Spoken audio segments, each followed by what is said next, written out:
एकदा टाळकरी मंडळीसाठी जोरात टाळ्या वाजवा. काय आवाज आहे. कृपावंत किती, कृपावंत किती. अशी टाळकरी जर कधी भेटली ना भाऊ, असं वाटतं 2 वाजायला चालू द्या. चालू देऊ का? काही नाराज आहे का तुम्ही? मी येऊ का करून? नाहीतर अशी बसणारी श्रोते मंडळी, नाही तर कोण्या कोण्या ठिकाणी आम्ही जातो ना, आम्ही बोल्यामध्ये मग्न, आजी झोपेत मग्न. आम्ही बोल्यामध्ये नळला कोळला झाला, आजीच्या जांभोया देऊ देऊ, आजीच्या लागली सिग्नल द्यायला. इकडे चोपड्याकडे एवढे हुशार लोक आहे हो सतीश भाऊ. झोप जर कधी लागली ना, ते काळे चष्मे ना, तर काळे चष्मे, डोळे काढेल डॉक्टर ना, ते काळे चष्मे. असंच झालं. कीर्तन चालू, आजीले जे लागली झोप. कीर्तन झालं, सगळा मंडप घरी गेला. सगळा मंडप घरी गेला ना, आजी एकटीच ओठ्यावर बसेल 1.5 क्विंटलचे. एका दिवशी चोर शिरले आजीच्या घरात. दोघी चोरायले अशा बग्गल मध्ये दाबले आणि त्याच्या छातळल्यावर बसले खात. तो चोर म्हणे उठवा आजी, उठवा आजी.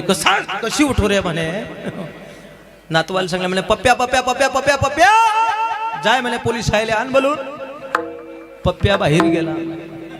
आजी म्हणे काय पाहतो रे हिरव्या तोंडाच्या. आजी व म्हणे माझी चप्पल दिसत नाही.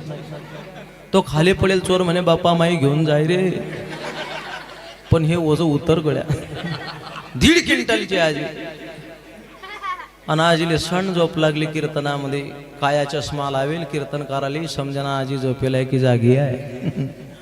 सगळा मंडप घरी गेला आणि एक बोकड्या आला. तो बोकड्या सोडेल होता देवाले, कुकू लावून सोडेल होता मायासारखा. कुकू लावून सोडेल होता. आणि तो मंडपात आला रात्री 11:30 वाजता बोकड्या. त्यानं पाहिलं गड्या आजीचं टक्कर. आजीच्या मारणं चालू थे. तो बोकड्या आला आणि त्या बोकड्यानं पाहिलं म्हणे अरे बोकडा पुढे गेला. आजीने पाहिलं असं करतो बोकड. बोकडलं असं वाटलं आजी काय टक्कर घेते का आपल्याशी. बोकड्या गेला पुढे. जे टक्कर मारली आजीले, एका टक्कर मध्ये आजीले लंबीच. हो कीर्तनात झोपून काही काही लोक काही काही भागामध्ये त्या विदर्भाकडे गेलो कीर्तनाला परत वाड्याकडे. एका आजीले तलप लागली दात घासाची. दात घासाची. काही काही लोकांना ते मिस्त्री लावायची सवय असते बाहेर पुरुष मंडळी. कीर्तन चालू. आजीनं कंबर म्हणली पिशवी काढली, तिच्यातला तपकीरचा डब्बा काढला, घोळा शाप. लागली कीर्तनात दात घासाले. कीर्तनात दात घासाले लागली. कीर्तन झाल्यावर माझ्याजवळ आली. म्हणे मोठं कीर्तन केलं रे म्हणे. मोठं कीर्तन मोठं कीर्तन केलं म्हणे. हाय म्हणे उंडळल्या तोंडाचा आपण मोठं. अवघड आहे. लोक कसे मिळते सांगता येत नाही. अशी टाळकरी मिळतच नाही. नाहीतर कोण्या कोण्या ठिकाणी अशी टाळकरी त्याची आमची गाठ भेट होतेच. आपण म्हणाव काय तर ते मागचे म्हणतात काय. मी म्हटलं ह्याची दान दे गा देवा. मागच्या टाळकरी म्हणे माराले डबल कोरोनाचा रोग व्हावा. अवघड. एका ठिकाणी म्हटलं मी मोगरा फुगला मोगरा फुलला मोगरा फुलला मोगरा फुलला. मागच्या भजनानं उचललो तो म्हणे बुवा मोकार फुगला बुवा मोकार फुगला बुवा मोकार. अवघड आहे. कुठं कुठं भजने असतात. आपण म्हणाव काय ते म्हणतात काय अंदाज सांगे बैर्याले आणि गाडी चालली खैर्याले. दमडी के दाल में चिपडी खुशाल. एका ठिकाणी भजन म्हटलं मी दिनाची माऊली आज म्या देखी. मागचा म्हणे दिन्याची माय मेली.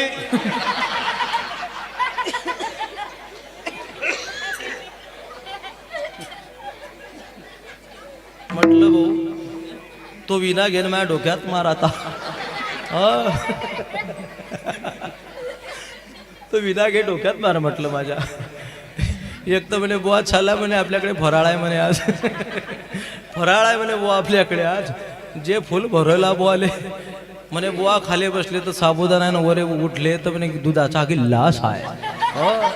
आता आपल्या गावामध्ये अशी उदार अंतकरणाची मंडळी आहे ना. कोण्या कोण्या ठिकाणी आम्ही जातो ना. एका ठिकाणी असाच प्रसंग पडला. पितर बसाचा टाइम पडला. आपल्या गावामध्ये उदार अंतकरणाचे लोक आहे. कुठं कुठं मेळ बसत नाही. जेवण करायला बसलो. बारस होती. बारच पित्र पाठ महिना होता आणि पित्र बसलोय आम्ही. एक मावशी आली तूप घेऊन, तिची वाहरी. तूप आणलं वाटीत. उदाहरण तर कर, तुपाची वाटीमध्ये दामन होता, दामन. तो आमचा भजन्या म्हणे, ओ म्हणे महाराज, ओ बाबा. या मावशीनं म्हणे दामन आणला म्हणे, का डोळे फोडते का महाराज लोकांचे? म्हटलं येऊ दे मावशीले. ते बसली, घ्या म्हणे महाराज तूप, घ्या म्हणे महाराज तूप, घ्या. एक थेंब सगळ्या साधू लोकायला वाढून दिला.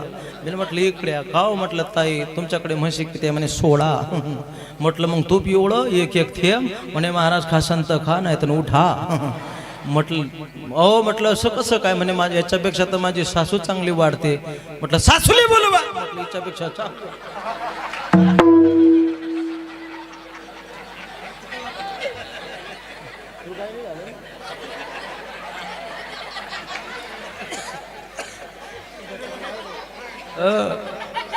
तो म्हणेन साला काय लंबा चालू राहिला रे आज. कीर्तन झाल्यावर पाहतो म्हणे तू. पोरं बदला घ्यायला एक नंबर असतात बरं. एक अवघड आहे पण ते पैलवान आहे. आता लेकर म्हणा शांत बसा. एक लाईट चालली गेली, माझा जन्म तसा. आज जशी लाईट गेली ना, एका पोराला विचारलं, म्हटलं बाळा जाय रे, म्हटलं सब स्टेशनले फोन लाव. तो पोऱ्या बाहेर गेला आणि पोलीस स्टेशनले फोन लावला. बदला काढला त्यानं. तो म्हणे हाच आहे तो. चांगला लंबा चाले. लेकरं कुठे बदला काढतील सांगता येत. चला आपलं कुठं आलं आला. म्हटलं तुमच्या सासूला. मावशी आली ना वाड्याला. मावशीनं चुलीतला आर घेतला तर विसतो. आणि ती वाटी होती, त्या वाटीमध्ये 5 बोट टाकले आणि त्या प्लेट म्हणल्या त्या विष्टावर असे मारले. आणि ते महाराजच्या पुढून फिरवले. म्हणे महाराज खा तूप, म्हणे खा म्हणे महाराज तूप. असे उदाहरण तर करणारे टाळक मंडळी असतात. आपल्याकडे खरोखरच मन सर्व प्रसन्न झालं अशी प्रेमाची मंडळी. इथं आल्यानंतर तर मला असं वाटतं भागही गेला सीनही गेला. भाग गेला सीन गेला, भाग गेला सीन गेला, भाग गेला सीन गेला, भाग गेला सीन गेला. हे अवघा झाला ते आनंद, अवघा झाला ते आनंद. भाग गेला सीन गेला, भाग गेला सीन गेला.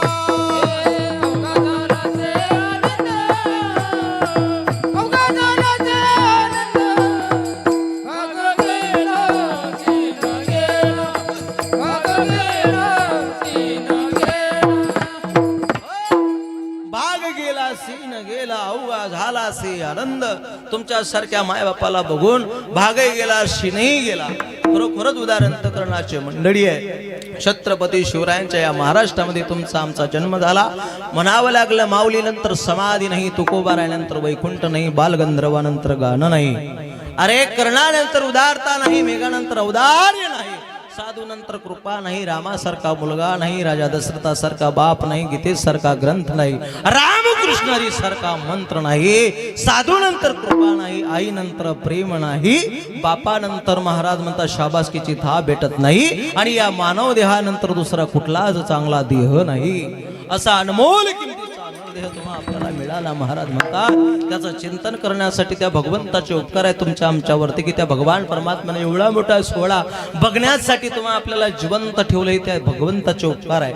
त्याच्या मनामध्ये आलं तो तेच करतो. दादा ऐका ऐका ऐका, त्याच्या मनामध्ये आलं तो तेच करतो. आपल्या मनामध्ये आलं ते कधी होत नाही. आपल्या मनामध्ये आलं ते कधी होत नाही. त्याच्या मनामध्ये आलं ते झाल्याशिवाय राहत नाही. त्याच्या मनामध्ये आलं तेच होईल. आपल्या मनामध्ये आलं ते कधी होत नाही. आपल्या मनामध्ये आपण कीर्तनात आलो, कीर्तन ऐकलं, घरी गेलो झोपून राहिला म्हातारा झोपून राहिला. बाबानं रात्री उशिरा सोडले कीर्तन, म्हणून सकाळी म्हातारा उशिरा उठला. आजीले असं वाटलं जाऊ द्या म्हणे, माय रात्री बाबानं कीर्तन लेट सोडले म्हणून म्हाताऱ्याला काय उठवा. 7चा टाइम होता, 7:30 म्हातारीनं उठून पाहिलं. म्हातारा हालेना बोलेना, म्हातारा हालेना बोलेना. आजी म्हटली माय रात्री तर राघू चांगला मिट्टू सारखा गोड गोड गोड गोड गोड गोड बोलत होता. आता म्हातारा बोलत नाही, हालत नाही. काय झालंय? म्हाताऱ्याला हलवायला लागली आजी. ओ उठावं उठावं, उठा. म्हातारा बोली बिना, हाले बिना, डोळी उघडे ना. आजीनं छाती ठोकली, म्हणे माय. आवाज दिला, डॉक्टर दादा. डॉक्टर भाऊ आला. डॉक्टर जसा आला, डॉक्टर म्हणे म्हातारा रात्री उशिरा आला म्हणून उशिराच उठवण्याचा प्रयत्न केला, पण म्हातारा बोलत नाही, चालत नाही. उठवा म्हणे डॉक्टरला. म्हाताऱ्याला उठवा. डॉक्टरनं नस तपासले, म्हाताऱ्याचे हात पकडला. हात पकडला आणि आजीने म्हणे आजी.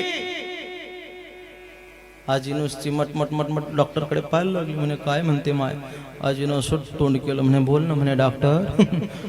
आजी म्हणे बोंबलेले सुरुवात कर म्हणे माय. आजी म्हणे बाप्पा मी एकटीच कसे काय बोंबलो.